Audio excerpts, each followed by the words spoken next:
Good morning and welcome to Worldwide Wisdom. Today we're learning about the greatness of Esau. It's a peculiarity in Torah that Yitzchak, Isaac, has two sons, Jacob and Esau. Who's the righteous son? Jacob. Who's the wicked son? Esau. Yet who does Isaac want to bless? Esau. Seriously?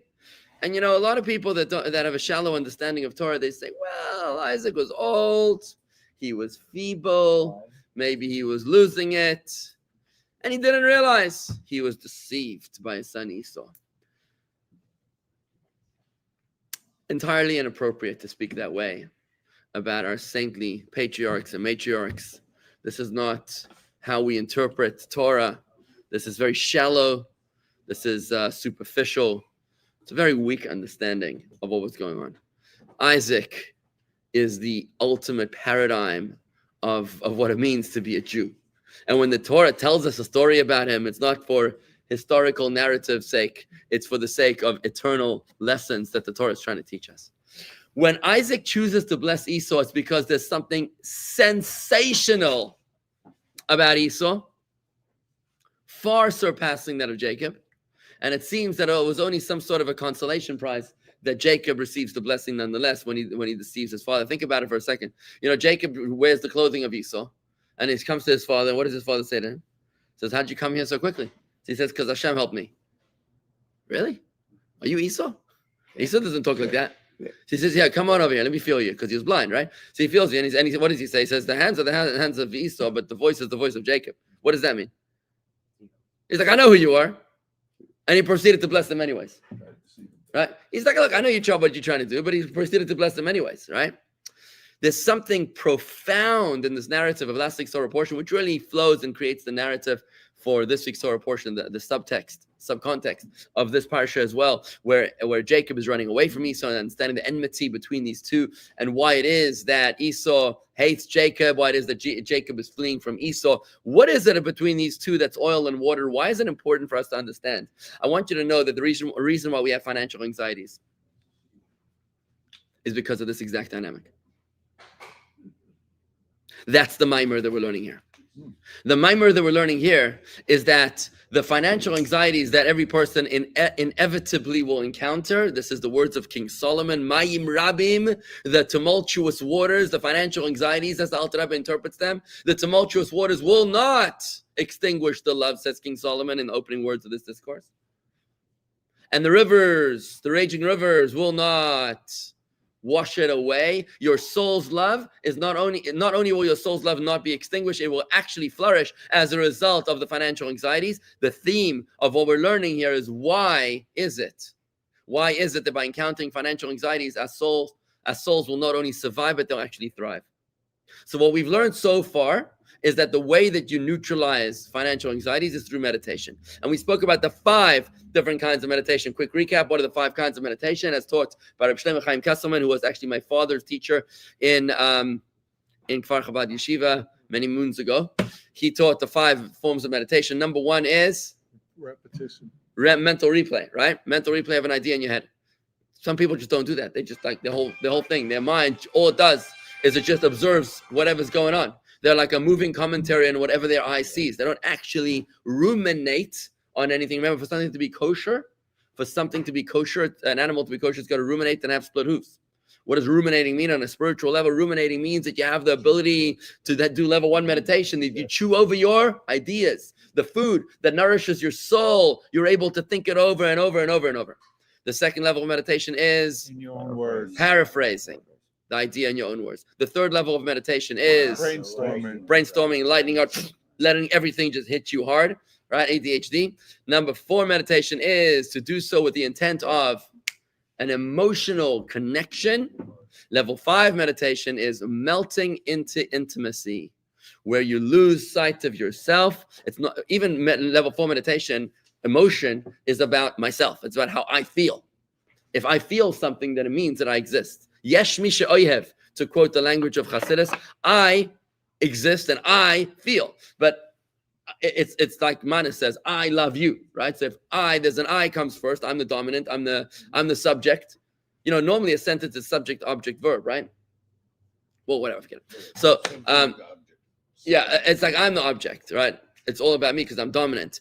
The level 5 meditation is about melting into intimacy, becoming one with the subject of your meditation, which in this case would either be, it would be God, right? Becoming one with God, or in the metaphor which we use would be melting into marriage, oneness in marriage, intimacy with your spouse. Now, the Alter Rebbe asks a question in the Mayim. He asks a question. He's like, okay, so meditation might hold back the storm waters like a dike, D-Y-K-E, of Holland holding back the sea waters. But how, pray tell, asks the Alter Rebbe, how can it be that engaging with this kopdreinish, with this headache of financial anxieties, how is that exactly going to make me thrive? How is it going to allow my soul to flourish? How's that going to happen? So here the Alter Rebbe introduces us to the sensational concept, which looks esoteric, but it's not. He's going to show us, when we understand how Esau is superior to Jacob, when we understand how headaches are better than normalcy, how war is better than peace. I know that sounds very, very emotionally upsetting. How anxiety is better than tranquility.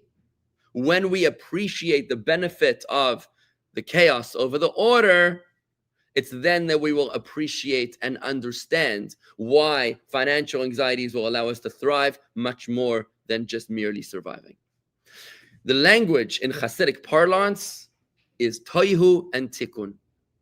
Have you ever heard of those two expressions? Tohu and tikkun? You know what they are? You ever heard of them? Tohu and tikkun is two different worlds. We right now live in a world called tikkun, but this is not the first world that existed.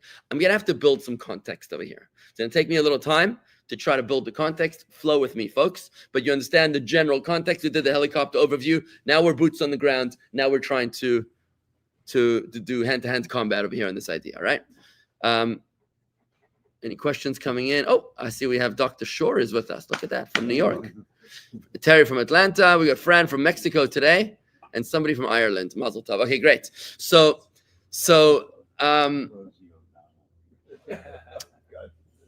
when we begin the Chumash, take a look at something interesting in the Chumash. The Bible is a good book to read if you haven't read it yet, by the way. It says like this. Bereshis bara Elokim es hashamayim v'ha'aretz. In the beginning, Elokim created the heavens and the earth. Then the next verse is mind-blowing. It says, Ve'aretz hayasa soyu v'avayu.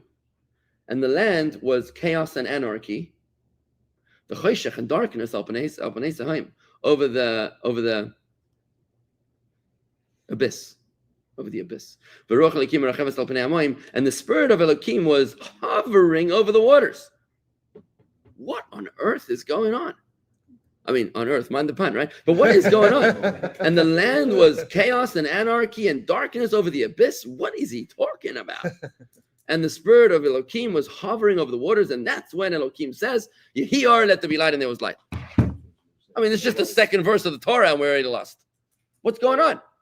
Chassidus explains to us that before this world was created, there was already another world. It was the world of chaos. It was the world of anarchy. What does that mean? What does that mean?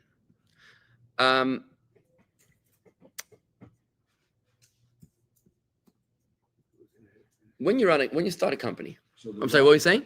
So the rock existed. The rock, earth existed. Nope, it doesn't say that. It says there was a spirit of Elohim hovering over the waters.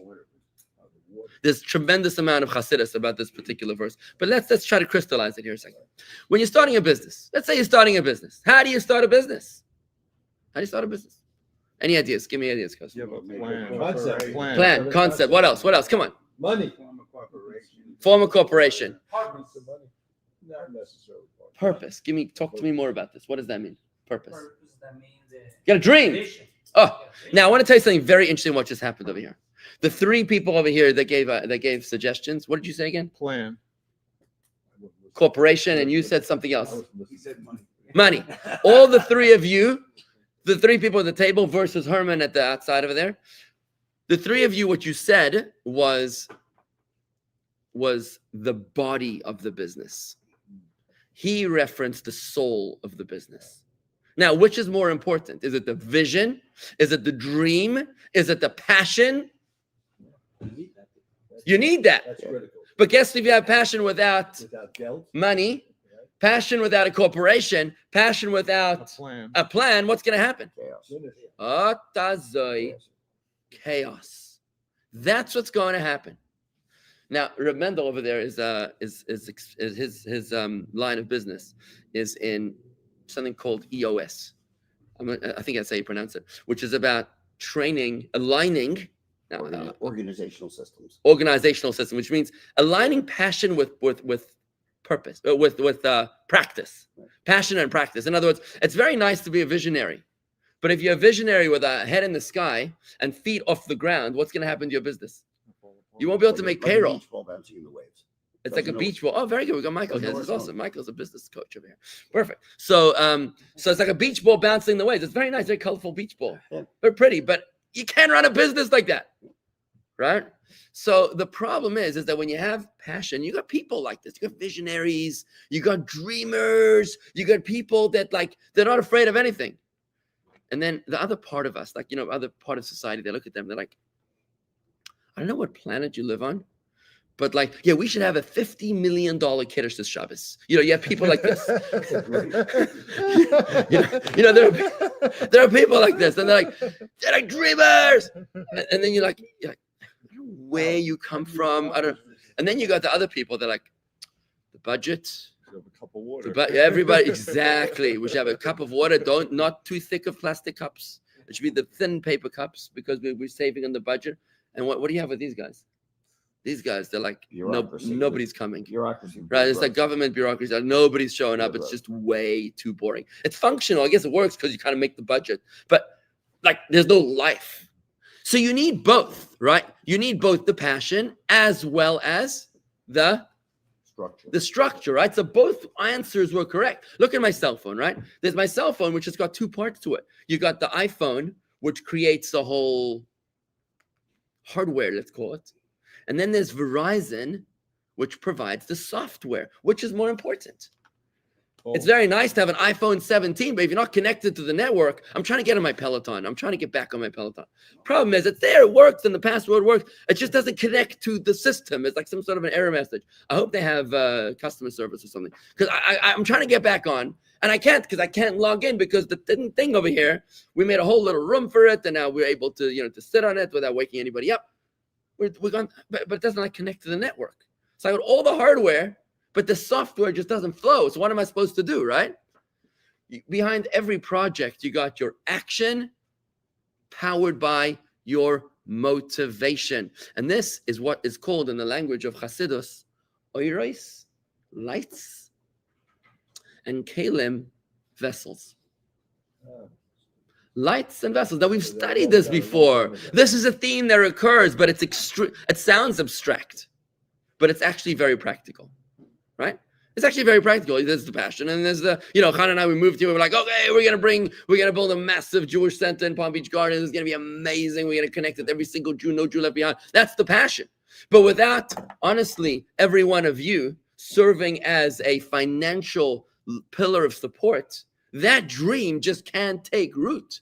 Grass needs water in order to grow, and that's why you need to have a fundraising structure in order to be able to allow the rabbi and rabbis and the shluchim to be able to bring their dreams to reality. It doesn't happen on good intentions alone.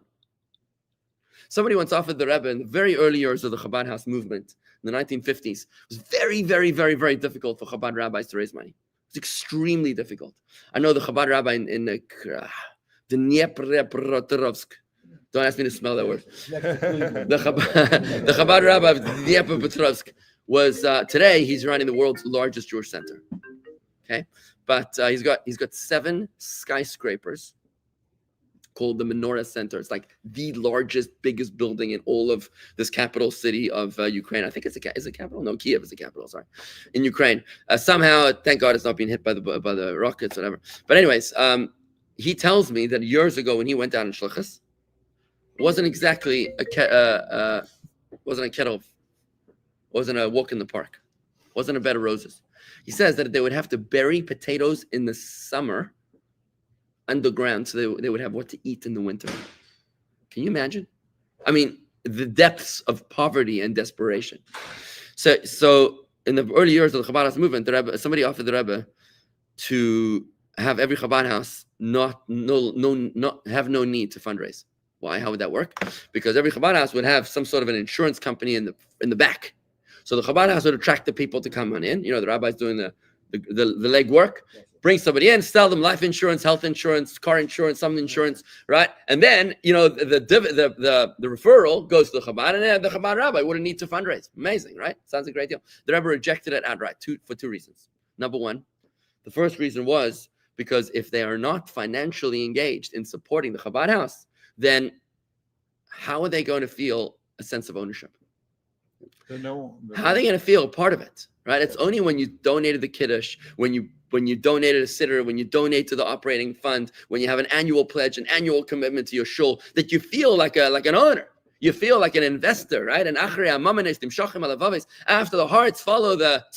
funds follow the hearts, right? Where you invest your money, you'll notice that you suddenly become emotionally attached, right? And if you don't have any financial attachment, then forget about it. You don't have an emotional attachment. You couldn't care less, right? Think about the companies that you're invested in and how you care suddenly about your views on climate change, and your views on foreign policy suddenly modify based upon where you're invested, right? And the second reason that I've said is, how can we deny our fellow Jews the extraordinary mitzvah of tzedakah, of charity, right? So why am I saying this whole story? Because the Chabad rabbi and rabbis and the shluchim, they bring the vision, the or, the light. But you need the balabatim, you need the members to be able to provide the kalim, the vessels. Together, you got a functional situation. But what would happen? What would happen if the shluchim come out and they say they're completely dismissive of the people? Let's say they come in arrogant, right, and not humble, or let's say they come in too forceful. You know, the Chabad rabbi in Hebron, he walks around with a Glock. So to live in Hebron, it's a rough neighborhood. So that's how he gets donations. I said to him, that's one way to fundraise, you know. You come into the clock, you pack it, open carry. Printing, right? Is that what it's called, printing, right? When you show. So it's one way to do it, right? So imagine you come in a little too heavy-handed, right? What's going to happen to that kind of community? You're going to push them away. You're going to push them away. You're going to push them away. On the flip side, what happens if the rabbi's too afraid? Nobody's going to do What it. happens if the rabbi's too afraid to ask? Have you ever heard of such a story? No. Have you ever heard of a rabbi who's too afraid to ask? What's going to happen? Nobody's going to donate. Nobody's going to donate. You don't ASK. You don't GET, right? That's what's going to happen, right? If you don't ask, you don't get, right? So you didn't have a balance. The balance, applies to cell phones. It applies to businesses. It applies to Chabad houses. It applies to marriages too, by the way, right? Where the woman we've spoken about is the Mekabel, the recipient, and the husband is the Mashpia, the giver. You don't want a lesbian marriage where both of you are recipients from each other, right? You need to have a Zachar and a Nekeva, a protrusion and a cavity, and that is what makes for a healthy marriage where he gives and she receives. But what happens if he feels that he's receiving? No, it's my turn to receive right now, right? What happens if she needs to become the giver? When the woman is the emotional anchor of the house? What happens if the woman is the financial anchor or the spiritual anchor of the house? It kind of like throws the whole thing off. You got the vessels overpowering the lights. Leads to divorce. My father is extremely experienced. You know, Rabbi Manas Friedman was here. Rabbi Manas Friedman was here 2 weeks ago. And he got up here and he says, you know, people criticize me, he said about himself. People criticize me for being a marriage counselor. He says, they say to me, you counseling marriages? How many times have you been married? You've only been married once? What do you know, right? So, yeah, my father's got extreme experience over here. Okay, so thank you, Robert, praying for me. That's very nice of you. Thank you. So anyways, So when the vessels and the lights need to be balanced, right? Same thing for soccer teams. Everything in this world works the same way. You got to have a nice dynamic between the players and the coaches and the owners and the stadium owners. But if the players are trashing the field, or if the field is the field is being too difficult on restrictions for the players, then nothing works. You got to have a nice balance. That's the world of tikkun, where the lights, the passion, the vision, the dream works well with the vessel, the money, the corporation, the plan, the vessel. When the software and the hardware are coordinated, it works nicely. My Peloton at this time is going through a world of tohu because it's not experiencing communication between the vessel and the lights. The lights are somewhere in the area in the Wi-Fi zone, and I've got to put them together. Until then, I can't do the Peloton. So I'm stuck in the world of tohu until I can figure out how to make these two talk to each other once again. So this is what happens when you have when we see this dynamic at play, right? It happens all the time. It's when you I'm just thinking here a second. Hold on. Okay. Now, what normally happens is here. What normally happens is that the lights and the vessels learn to work together with each other. They're not exactly the same. Husband and wife are different. They're very different. Men and women, the dreamers and the doers are two different kinds of people. The software and the hardware, they're two different kinds of people, right? But they learn to work together. That's what makes a marriage. That's what makes marital bliss, where your concern for each other overrides your selfish interest, right? However, in a world of chaos, in a world of tohu, what happened is that the lights and the vessels turned their backs on each other. Either the lights overpowered the vessels, or the vessels were too rigid to allow the lights to take root in them, right? Think of a candle, something as simple as a candle. You got the flame and you have the wick, and they've got to work together. The wick is like, let's say you have a little oil in a dish with a little wick, right? It's got to be able to contain the fire, right? What's going to happen if you put you got a little light bulb and you put in 10,000 watts in the light bulb, or volts, right? It's gonna blow. That's exactly what happened in the world of tohu, in the cryptic world that preceded our own. That's what happened. It's called shviras hakelim, the shattering of the vessels. That's what happened, and that's why it says in that verse, the land was tohu, which means chaos, anarchy. It was darkness. You know what was darkness? Because the lights didn't go on, because they weren't communicating. The lights and the vessels, the light needs to shine. It's like having a very beautiful, dreaming Chabad rabbi, a shliach, but he's got no place that he can channel it. Maybe he doesn't have a piece of real estate that he can put it into. So what's he going to do, right? He's going to be stuck at home staring at the wall, twiddling his thumbs, right? So this... What resulted was the shattering of the vessels. And the next part of the verse, it says, "V'ruach Elokim merachefes," and the spirit of Elokim was hovering over the waters. Whereas the second verse says that there was darkness upon the abyss, the third verse says, "Vayomer Elokim," and Elokim said, "Yehi or," let there be light. Vayehi or, and now they finally communicated with each other. This, in the human body as well. This example goes throughout all of existence. In the human body as well, you got a body and you got a soul. When the soul is communicating with the body, we're doing well. But what happens when the soul stops communicating with the body? Yeah. Tight, right? That's corpse, right? It's like my Peloton, right? It doesn't work.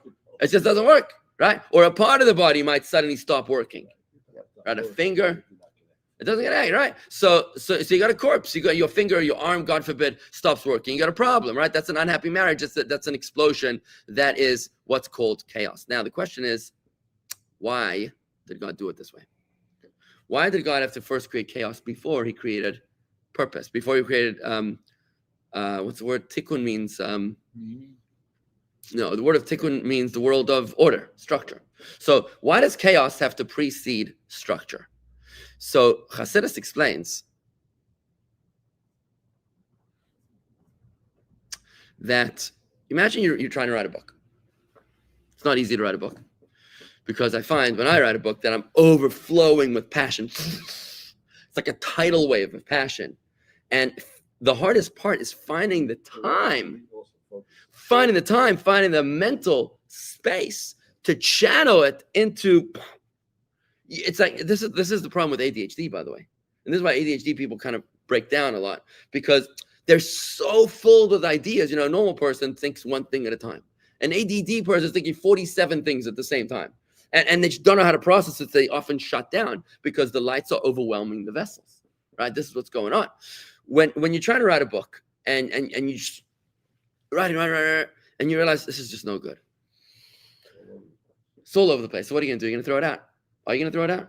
Not really. What you're going to do is that you're going to try to channel it somehow. You're going to use it as some form of inspiration to power the structure of your second draft, which hopefully is going to work, right? You need a funnel. Right. So in exactly the same way as tohu precedes tikkun, as chaos precedes structure, what's the first soul that enters into us? Godly soul. When does the godly soul enter into us? Mordechai, we learned this in Tanya. When does the godly soul enter into us? It starts at the bris. It finishes at the bar mitzvah. It's a 13-year process.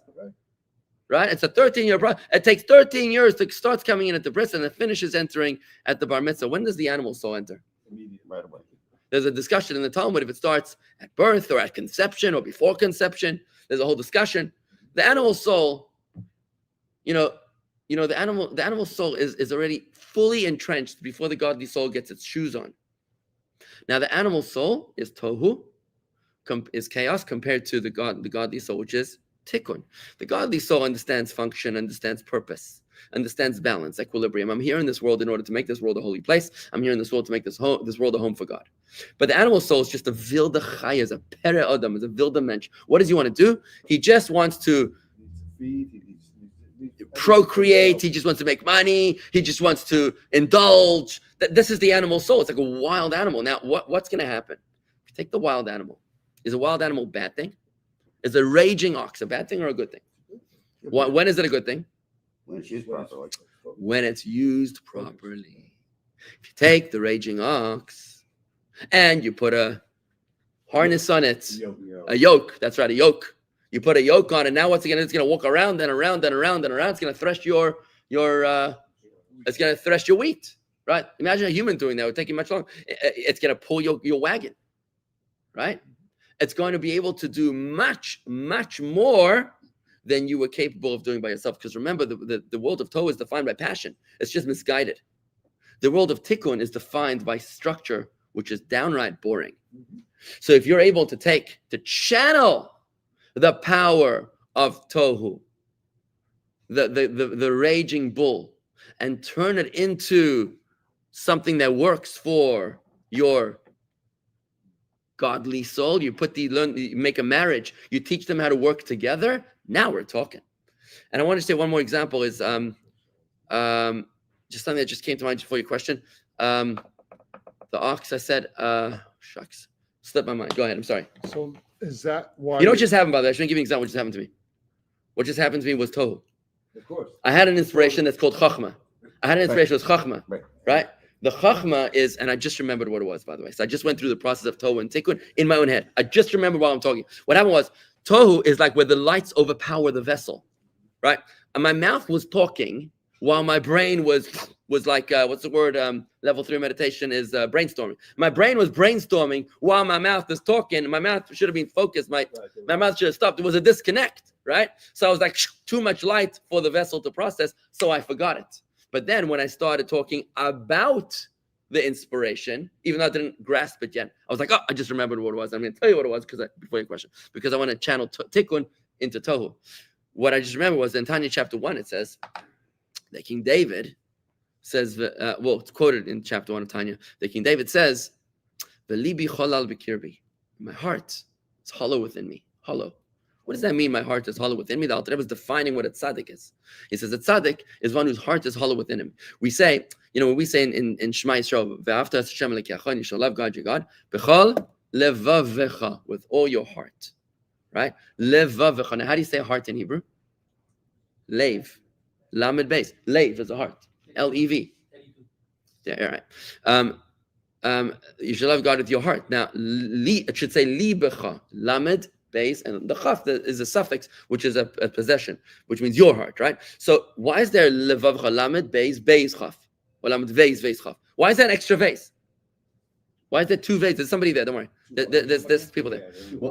Why is there two hearts? Why does it say, because the letter vase has numerical value of 2, it's a mathematical value of 2. So why is that an extra base? And Chassidus explains the reason why there's an extra base is because it represents two hearts. You're supposed to love God, not just with your godly heart, your Vildachaya heart, your animal heart as well. In other words, you're supposed to serve God with both souls. Not only your godly soul, which is a no-brainer, but even your animal soul is supposed to serve God. When King David says, my heart is hollow within me, what's he talking about? Don't interpret it to mean that he slaughtered, that he executed his animal soul. That's not what it means. What it means is that he harnessed the animal soul, that the animal soul, the heart, instead of being passionate for self-indulgence, for narcissistic pursuits, the animal soul is now in full service of the godly soul. And that is the definition of a tzaddik. He no longer desires his own self-centered needs. What he's doing is that he's put the ox before the cart. He's now channeled it, right? So this is the tikkun that I just came up with, that I just realized is the reason why tohu must come before tikkun. Because it's very nice to have the structure, to have the corporation, to have the money. But if you have the money without a dream, what are you going to do with it? You need to have the dream first. And now when you get the money, when you run into the money, when you run into a corporation, when you run into somebody that knows actually how to run your business, right? That's amazing, right? We recently hired someone here at the shul, and I said to her, I'm hiring you to run the shul so that I can grow the shul, so that I'll have the time to grow it, right? The purpose, I don't want to be running the shul. I don't want to be running the day to day. That's boring. It's not what I'm into. It's not why the Rebbe put me here. I don't think the best use of my time is for my time to be used on running a business and entrepreneurial pursuits. It's not necessarily boring. It's just not your. It's not my skill set. Right. I can hire anybody for that. Oh, not anybody. I hire someone for that, to do that, so that I can be the shliach, so that I can be the spiritual leader when I know that the physical component, that the business component is in order. Yes, I'm sorry. What were you about to say? Your premise that you started off when you said Esau was greater than Jacob, doesn't that all come together with what you're saying with the Look at this guy. You're all tikkun. You're all tikkun. Harnessing the animal soul. He's like, Rabbi, don't get lost over here. You're high in the sky. Bring it back down. Bring it back down. Very good. Well said. Okay, very, very well said. Okay, good. Yes, this is where I'm headed to. When we talk about the value of tikkun olam suddenly gets a whole new depth of meaning, where tikkun olam means that we're not trying to help old ladies cross the street per se, as much as we're channeling the lights. We're channeling the passion. Tikkun olam means to take the chaos, the passion, the unbridled passion of our animal soul and to channel it in the right direction. That's exactly what Esau and Jacob represent. Who comes first? Who's the firstborn? Esau comes before Jacob, because chaos comes before order, tohu comes before tikkun, the animal soul comes before the godly soul. But Jacob understands this, and what does Jacob try to do? He says, I'll sell you the lentil soup on condition that you submit to me, on condition that you make me the firstborn. Isaac didn't know about that yet. Isaac did not know that Jacob had already negotiated supremacy over Esau in the beginning of last week's Torah portion. So Isaac, when he sees the two boys, he sees his firstborn Esau, and he sees his secondborn Jacob. He says, "Who's the more powerful one? Who's the more passionate one? Why is Esau more powerful than Jacob? Because Jacob is the tzaddik, and Esau is the Beinoni, or the Rasha, the one who's struggling with evil, grappling with darkness, and has the power to transform it. The ability to transform the darkness into light is sensational. We all know the atheist that is apathetic and indifferent and mocks us for our spiritual endeavors. What's the rabbi brainwashing you with that you go to Chabad, right? Those people? We all know people like that, right? You can't even engage with them, right? There's nobody even to talk to, you know what I mean? Like you can't even communicate with these people. You can't even begin the conversation. But imagine that there was someone who was, the dog whisperer. Imagine there was the atheist whisperer, right? Imagine there was the guy that would be able to talk to these guys and turn them around. The Rebbe did this. The Rebbe would do this to people. People would come to the Rebbe, and somehow the Rebbe had a power to turn them, right? So this is Esau. Esau has the ability to engage with darkness and to turn it around. He has the power of transformation, whereas Jacob is ordinary progress. Esau is extraordinary progress. Is like cataclysmic. But together with absolute power comes the ability, comes the danger of absolute failure. Right? So more risk, more higher risk, higher return. High return, high risk, high return, lesser risk, lesser return. So Jacob is lesser risk, lesser return. He's a tzaddik, you know what I mean? Safe. It's a safe investment. But then you got Esau, which is a risky investment. So who did Isaac, the father, put his bet on? He put his bet on Esau because he understood that Esau corrected, Esau channeled, risk properly invested is gonna prosper far, far more than Jacob would on his own. Now, the debate between Rebecca and Isaac was why Rebecca didn't disagree, and she surreptitiously deceived her husband by sending Jacob in the clothing of Esau, is because she understood that this was too naive. It was too soon. She understood that Isaac was giving Esau too much of the benefit of the doubt. He was at the very beginning of his 3,000-year-old journey, 3,700-year-old journey, and it was too soon, too almost naive to do this. He wasn't ready for such a blessing. He would certainly misuse it.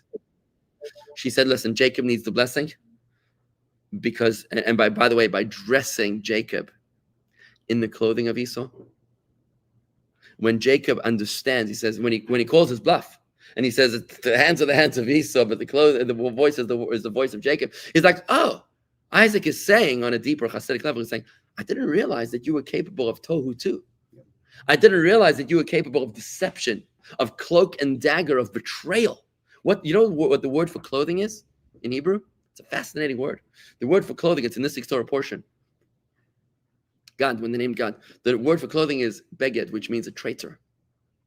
Clothing is a traitor. It's a beged. Why is clothing called a traitor? Because when a poor man can dress like a billionaire and deceive you, and a billionaire can dress like a tramp and deceive you. The clothing betrays your authenticity, right? So when Isaac sees that Jacob is capable of betrayal, that he's capable of dressing like Esau in deception, he's like, you know what? You should get the blessing, because Jacob is not only tikkun, but he's got tohu capabilities. He's got like an add-on, right? He's got like an accessory for tohu that he's able to handle it. That's when Isaac says, you know what? Let's go with it. And that's why I want to conclude here and say this following. Now that we've understood our initiation, our orientation into the worlds of Tohu and Tikkun, into the world of Jacob and Esau, we can now finally take it back home and standing our financial anxieties. If we lived this life in a way that we had nothing to worry about except for studying Torah, if that was all that we were worried about, doing mitzvahs and studying Torah, we'd be living a life of Jacob.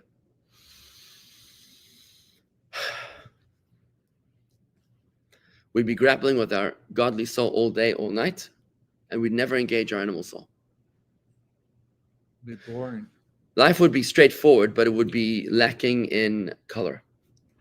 There'd be very little transformation. Remember what Isaac tells Esau? He says, go out and hunt before I bless you. Vaseli matamim, and give me delicacies. Rashi explains what's delicacies. He wanted sweet and savory foods. Sweet and savory. Jacob is sweetness. You don't need to develop any child enjoys Coca-Cola, but to appreciate Pinot Noir, right? Even I don't appreciate Pinot Noir, right? Yet. Not yet. It took me a while. It's the recently I started appreciating Chardonnay. What's the white wine? Chardonnay? Is that the white wine? Like the sour grapes, right? So it takes a lot of time to learn to appreciate the counterintuitive, right? He says, make me two delicacies, sweet and savory. The savory is like the pickle. It's like the hot pepper, which is initially disgusting, but we recoil, but we learn to appreciate it later. He said, because you're Esau. You're Esau, the one who's capable of transformation. But when Jacob comes in preparing both of these foods, He's already prepared the two foods. Isaac is like, oh, you could do that too. That's amazing. So if we lived a life of without financial anxieties, what that would mean is that we would be living a life of sweetness without savory, without transformation of the darkness. We'd never engage with darkness, with war and with anti-Semitism and with fears and worries. And therefore we'd live a life which is straightforward. We'd live a life of Jacob. It's only when we encounter the financial anxieties that we are forced, as kicking and screaming, we're forced to face our monsters, to stare our serpents in the eye. And some of us run away from our serpents. And some of us break in the face of our serpents. Some people commit suicide. Some people lose their mind. Some people lose their faith. But if you're one of those people that has the courage to face your fears, to confront them, without losing your values, your morality, and your integrity, without losing your faith, without losing your mind, without compromising on your marriage and your children, and you're able to overcome, to face those fears with faith and with bitachon, as we've learned, emunah, faith in God, but bitachon, which is trust in God, tracht gut, vet sein gut, think good, and therefore it will be good. And if this way you're able to neutralize your fear through the 5 steps, the levels of meditation, what you've now finally reached is b'chol levavecha, loving God with both of your hearts, with your tikkun and with your tohu, with your godly soul and with your animal soul, with your Jacob and with your Esau. And when you've done that, now you're like Noach, who's not just drowning, floundering in the waves. The waters lift him up. The deluge, the flood lifts him up and picks him up higher to the tops of the mountains. The financial anxieties, they don't just break us. They actually make us. How do you feel about this, folks? Questions, thoughts, comments, reflections as we come crashing down to planet Earth. I just want to tell you, it's what? Very powerful. Thank you. So the next piece, should we take a quick look at this in the text just so we can read it inside the text? Yes. Yeah, let's just look at this in the text. Bottom of page 166, if you have the text in front of you. This is the original Mayim of the Alter Rebbe. Let's see how the Alter Rebbe says this. He says this in like 8 lines, but I spoke for like 45 minutes. Forgive me. But this is the Alter Rebbe's wisdom. It's nuclear energy. He says in 3 words what takes you two days to explain. Okay. I love that. Alom says, some are stronger in the broken places. Yes, it's the broken places. You know, it's like to quote Leonard Cohen's anthem, where he says, there's a crack in everything. That's how the light gets in. All right, let's see this. Bottom of page 166. This is because, what's because? We're talking about why is it that your financial anxieties are going to build you stronger. This is because at its root source, the source of the animal soul is higher than that of the divine soul, the godly soul. Remember, chaos comes before. Tohu comes before tikkun, before order. As it is written, these are the kings who reigned before there reigned any king over the children of Israel. I think that's next week's Torah portion. Talks about how there were 8 kings of Esau before there were kings in Israel, which refers to the divine soul. It means that there were 8 kings of animal soul before there were kings of the godly soul. There was tohu, chaos comes before tikkun. However, through the breaking of the vessels, the shviras hakelim, which we learned about, they fell very low, as it is written about it was 7 of the 7 Edomite kings, and he reigned and he died. But at their source, they are far above the divine soul. I want to explain that for just a moment. That which is higher falls down lower.